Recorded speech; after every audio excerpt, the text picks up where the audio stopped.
Life in advertising is a lot like balancing on a high wire. Every step has to be measured, or you're likely to fall. That's how it felt, starting my new position at the central office. I was Ellie, freshly promoted and eager to prove myself in a game where creativity clashed with deadlines and client whims. It was my first day as a senior creative lead, and the office buzzed with the quiet intensity of a beehive. My desk was a clean slate, sprinkled with welcoming notes from some of my new team members. As I settled in, the first meeting of the day was called by Ms. Thorne, our department head, who had a reputation tough enough to sandpaper the floor. "All right, everyone, let's make this quick. We're not here to waste time," Ms. Thorne snapped as we gathered around the glass table in the meeting room. Her eyes were sharp, missing nothing. As the meeting progressed, I pitched our new campaign idea. It's fresh, it targets the younger demographic with their love for sustainability and authenticity. We're not just selling a product, we're selling a lifestyle they want to embrace. Ms. Thorne's lips thinned. "Interesting, Ellie. But let's make sure it's not too dreamy. These millennials might love a cause, but at the end of the day, it's the hard sell that closes the deal." The rest of the day was a blur of introductions, project briefings, and setting up endless passwords for various systems. When the clock finally signaled the end of the day, I was the last to leave, making sure everything was lined up for the next morning. As I stepped out into the cool evening, my phone buzzed. It was a text from my older sister, Amanda. She rarely texted during the week, so seeing her name light up my screen brought a smile to my face. "Hey kiddo, just wanted to send you a little cheer. Mia nailed her choir solo today, and I got it on video. Sending it your way. Miss you." I texted back a string of heart emojis and a promise to call her over the weekend. My sister and I hadn't had the easiest time growing up, especially after our mom took off with her new flavor of the month and left us with our dad. When he passed, it felt like we only had each other against the world. I watched the video of Mia, her voice crystal clear and surprisingly mature for a 12-year-old. She had that spark, something special that made her more than just another kid in a school choir. "You're going places, kid," I murmured, pocketing my phone with a renewed sense of purpose. Saturday rolled around like a promise. I was finally on my way to Amanda's, armed with Mia's favorite chocolate cupcakes. Life had tossed enough at us, but weekends like these were small patches of normalcy we clung to. I knocked on Amanda's door, the familiar creak welcoming me inside. The aroma of fresh coffee mingled with the sound of Mia practicing scales in the background. Amanda emerged from the kitchen, a mock frown on her face. "Ellie, tell your niece to give it a rest, will ya?" My head's pounding like a drum solo. Laughing, I called out, "Mia, take 5. Aunt Ellie's here with the goods." Mia bounded into the room, her excitement bubbling over. "Aunt Ellie, did you watch the video? Did you see me hit that high note?" "I did, superstar. You were fantastic." I ruffled her hair, handing over the cupcakes, which she accepted with a grin. As Mia dashed back to her room, likely to stash the cupcakes away from adult supervision, I turned to Amanda. "How you holding up, sis? You look a bit worn out." Amanda sighed, pouring us coffee. "Work's a beast, Ellie. You know how it is. But it's nothing a good cuppa can't fix." We settled onto the couch, sipping the bitter brew. "Ellie, have you spoken to Mom recently?" Amanda's voice was tentative, almost cautious. Rolling my eyes, I shrugged. "You know I haven't. Not after the last circus. Why? Has she reached out?" "Nah, just the usual postcard from wherever the hell she is now. Maldives, I think. Says she's living her best life or some crap like that." Amanda's tone dripped with disdain. I snorted. "Living her best life, huh? Must be nice, forgetting you have daughters who deal with real life every day." The conversation turned as we discussed Mom's latest escapades, none of which involved her being a responsible parent. It was old news, but it stung anew each time. Changing the subject, Amanda leaned in, lowering her voice even though Mia was out of earshot. Speaking of real life, I've been thinking about setting up a YouTube channel for Mia. She's got talent, Ellie. Real talent. My interest piqued. That's a solid idea. She's a natural in front of a camera, and Lord knows she's got the pipes. What do you need to get started? Just some basic recording gear. Nothing fancy. I've saved up a bit. Plus, if it takes off, maybe it could help with her college someday.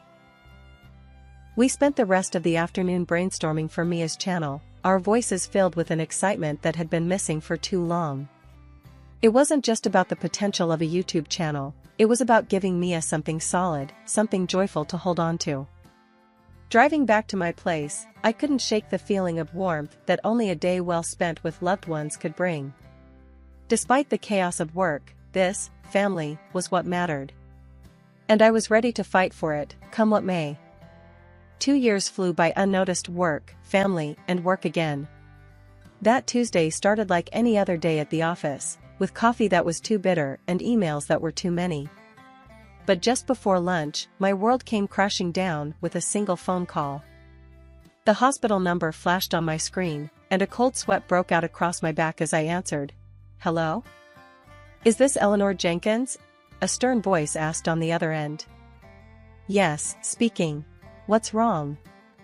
I'm sorry to inform you that your sister, Amanda Jenkins, was brought in today. She had a heart attack at work. She didn't make it, ma'am. I'm very sorry for your loss. The floor might as well have fallen away under me. Thank you, I'll be there as soon as I can. I hung up, my heart pounding in my ears, and my vision blurry. Stumbling to Ms. Thorne's office, I barely managed to knock. Ms. Thorne looked up, her usual scowl in place. What now, Jenkins? I hope you have a good reason for interrupting. My sister, she died. Heart attack. I need to go to the hospital.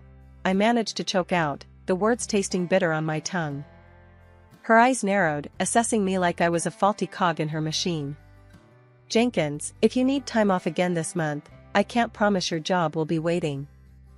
I stared at her, my grief turning to anger. My sister just died. I'm going, whether my job's here or not. Without waiting for her response, I turned and left her office, her sharp voice calling after me. Think about your career, Jenkins. I didn't stop, didn't look back. Grabbing my purse, I bolted from the building and hailed a cab, the hospital address spilling from my lips like a prayer. At the hospital, I was a zombie, signing papers I didn't read, nodding to words I didn't hear. It was over. She was gone. And then the hardest part came, telling Mia. I collected her from school, the normal smile she greeted me with tearing at my heart. As we sat in the parked cab, her smile faded, her eyes searching mine. Aunt Ellie, why are you here? Where's Mom? I took a deep breath, my voice a whisper. Sweetie, something very bad happened. Mom had a big heart problem today. She didn't make it. Mia's face crumpled, her small body shaking with sobs. No, that can't be. Mommy was fine this morning. I pulled her close, her tears soaking my shirt. I know, baby, I know. I'm so sorry. We sat there, the world outside continuing as if nothing had changed, as if my sister wasn't just gone. But for us, everything had stopped. The cabbie, bless his heart, did not bother us and even turned off the meter. Later, we went back to Amanda's house, a place now hallowed by her absence. I tucked Mia into bed, the silence oppressive. That night, I didn't sleep. I sat in the living room, surrounded by reminders of my sister, the weight of my new reality pressing down on me. The next morning, I had to make the call I dreaded most. My fingers were stiff as I dialed our mother's number, the phone heavy in my hand. She picked up on the third ring. Yes? Mom, it's Ellie. Amanda died yesterday. Heart attack. There was a pause, and then, oh. Well, I'm on vacation. What do you expect me to do? Her words were like ice. I thought you should know. The funeral will be next week. Another pause. I see. Was there a will? Anything left behind? I clenched my teeth, anger flaring. That's all you have to say? What do you want from me, Eleanor? I have my own life. Yeah, I can see that. Don't worry about the funeral. You won't need to disrupt your precious vacation. I hung up, the phone shaking in my hand. That was it then. I was all Mia had now. And I'd be damned if I let her down like our mother had us. The funeral was last Thursday. It was as simple and quiet as Amanda herself had been. Not many people, just close friends and family, well, minus our mother, who couldn't be bothered to show up. Since then, every day has been a sprint through a maze of legal paperwork for Mia's custody and endless school runs. I've been burning the candle at both ends, trying to keep my job at the agency while being there for Mia. But today, everything caught up with me. Walking into the office, the first thing I noticed was someone else sitting at my desk. My stomach did a flip. She looked up, a faux smile plastered on her face, like she was waiting for this moment. Confused, I marched straight to Ms. Thorne's office.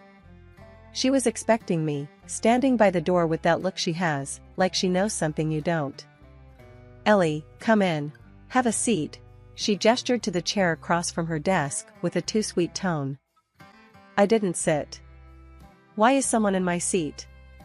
My voice was more of a growl than I intended. Miss Thorne folded her hands on the desk, her eyes gleaming a bit too brightly. Ellie, let's not make this harder than it needs to be. Your frequent absences have been problematic. We've made the decision to move forward with someone else in your position. My sister died, Miss Thorne. I was taking care of my niece. You knew this. My hands were shaking, but I kept my voice steady. And I am truly sorry for your loss, Ellie, but business is business. We need someone reliable. You're free to collect your things. Best of luck. I stood there, stunned, my ears ringing with her words. Without another word, I turned and left her office. Collecting my things took less than 5 minutes. The new girl at my desk didn't meet my eyes. Walking out of that building felt like leaving a part of my life behind. I hailed a cab, sinking into the seat as the city blurred past. My mind raced. What were Mia and I going to do now? How long could we last on what I had saved? Where to? The driver glanced at me in the rearview mirror. Just drive for now, I said, pulling out my phone to check my bank app. The numbers weren't comforting. Rent was due in 2 weeks, and there were still groceries, Mia's school stuff. It piled up so fast it made my head spin.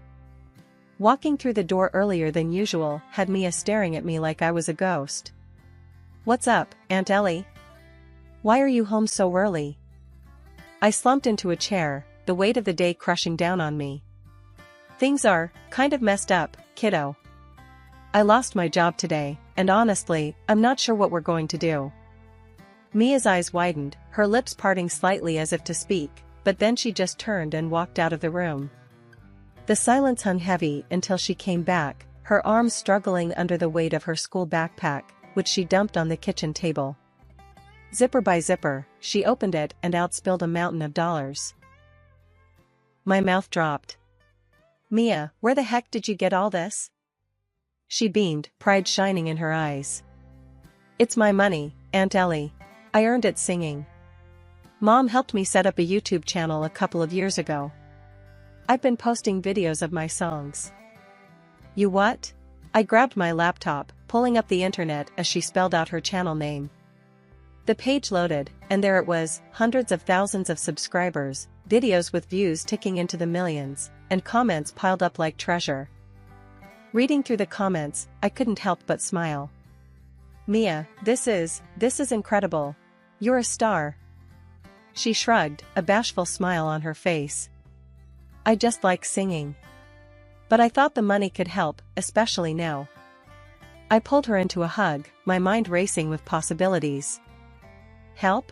Kiddo, you just saved us. But we need to manage this right. Officially, I mean. Over the next few days, I was a whirlwind of activity. I contacted an accountant friend who helped set up a trust for Mia's earnings and sorted out the tax details.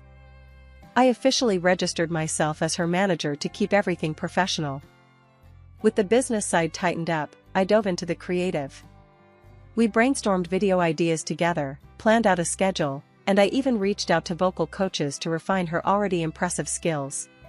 Our living room turned into a makeshift studio, where Mia recorded her new songs. I learned quickly, handling the camera and editing videos late into the night. Every upload brought in more subscribers, more views, more revenue. Feeling bold, I used some of the funds to launch a targeted ad campaign on social media. "We're going big, Mia," I told her as I set up the ads. "Let's show everyone what you've got." Mia's next video blew up bigger than we could have imagined. It was a cover of a popular song, her voice adding a depth that the original lacked. Comments poured in, praising her unique style and emotional delivery. As her manager, I kept my eye on the business side, ensuring Mia stayed grounded and focused on her schoolwork too. "We gotta keep things balanced, Mia. School's just as important." A few months later, Mia was invited to perform at a city concert, sharing the stage with local artists who were household names. Watching Mia step onto the stage, her confidence blooming under the spotlight, was a moment of pure joy. It had been a few months of smooth sailing. Mia's channel was thriving, and we were starting to see real stability. Just as I was beginning to relax, a curveball slammed into us. I got a notification that nearly knocked the wind out of me. My mother was filing for custody of Mia. I stared at the screen, disbelief coursing through me. After all these years, now she shows up? And for what? Money, obviously.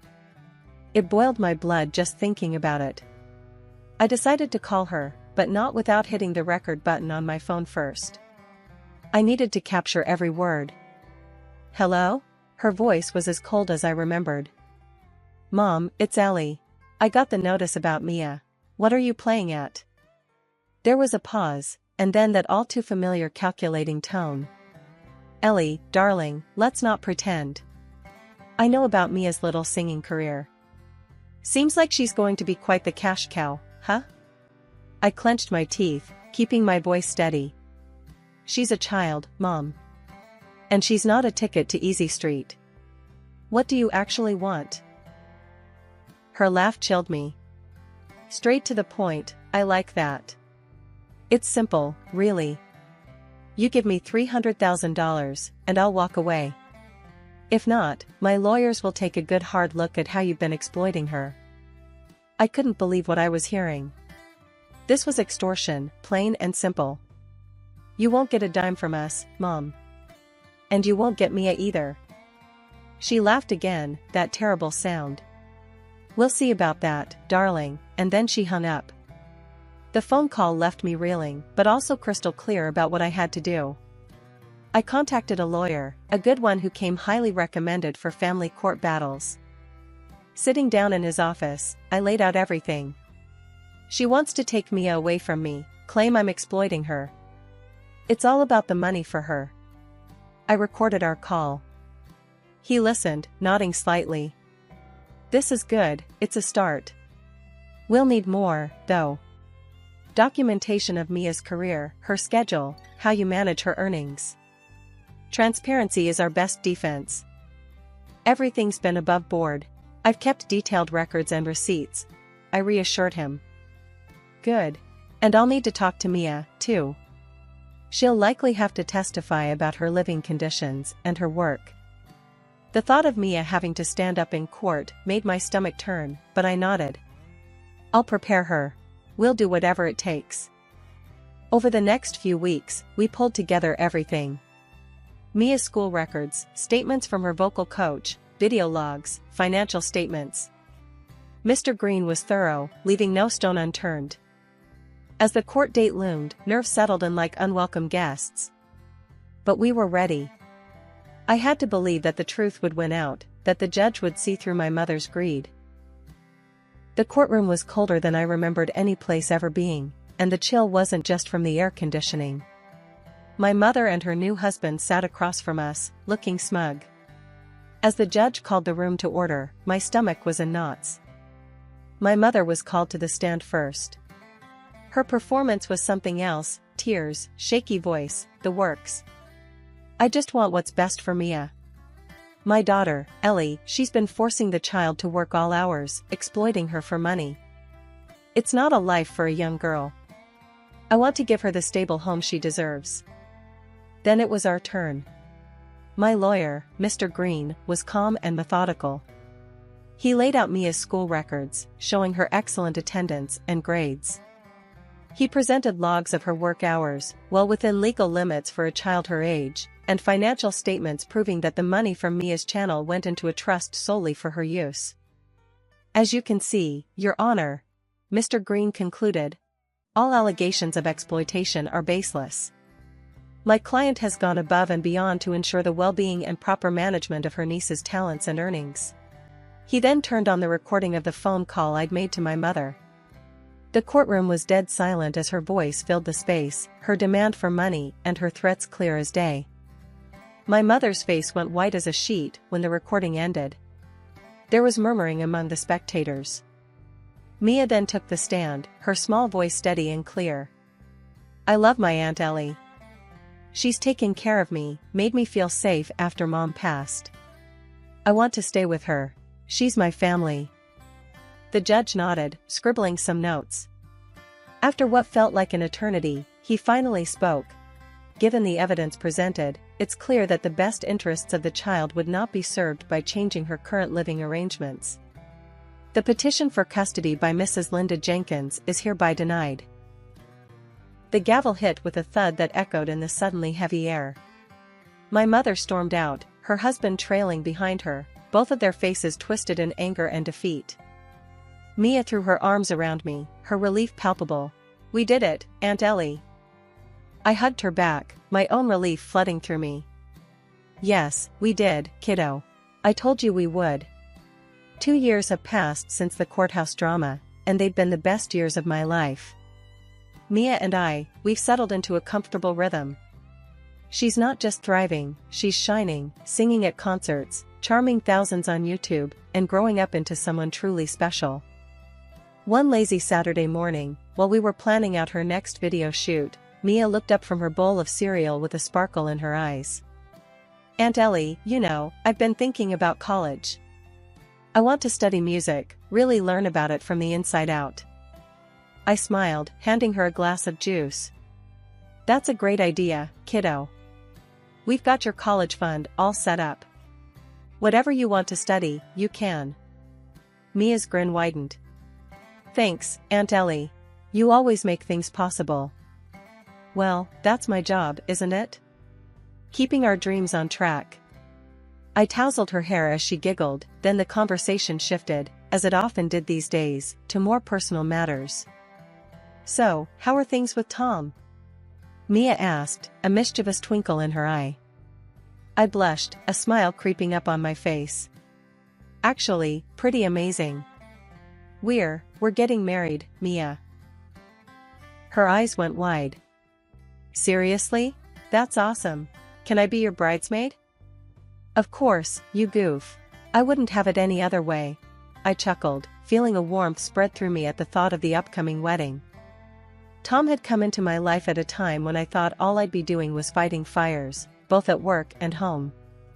He brought a sense of peace and joy that I hadn't known I was missing. It felt right, the four of us together, Tom and his son, Mia, and me. As for my mother, word had it that her latest husband had left her after the money ran dry. I felt a pang of something that might have been pity, but Mia brought me back to reality.